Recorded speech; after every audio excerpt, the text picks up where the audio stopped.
اجي نعاود لكم اليوم واحد القصه ديال الحمام الصفاري اللي كاين في فاس. الله الله الله، شوفوا لي الحمام كي كان ديالنا الزمان، راه ما شاء الله. شوفوا لي اختي الجلسه كي دايره بالخشب ديال اللرز والزليج البلدي والرخام. اش منك نقش، اش منك اختي تحجرت النحاس، تبارك الله ما شاء الله. شوفوا لي اختي على حمام كي داير، راه ما يمكنش. ولكن غنزيد نعاود لكم واحد القصه كاينه هنا في هذا الحمام، راه امبوسي. شوفوا لي اختي الناس ديال زمان قمه ديال الحضاره كيفاش كانت.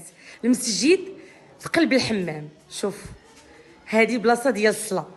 شوفوا تبارك الله، شوفوا لي اختي القبص منقوش، شوفوا لي الخشب ديال اللرز. شوفوا اخي جلسوا، وهنايا فين كديري حويجاتك هذه راها كتحل. شوف اختي، شوف هنايا حويجاتك، وحتى السطيلات كانوا ديال الخشب.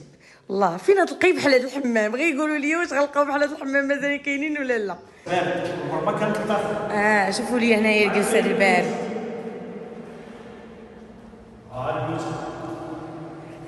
شوفوا انت اختي، انت ووليداتك تغسلي. هي هنا كتكون عامره بالماء سخون. هاي المسخون خاصه ولينا موراها كنفرنات. هو التليفون ديال شحال هادي زمان، كان هو التليفون ديال التواصل مع الفرناتشي اللي كان كيطلق النشاره والعواد ديالو.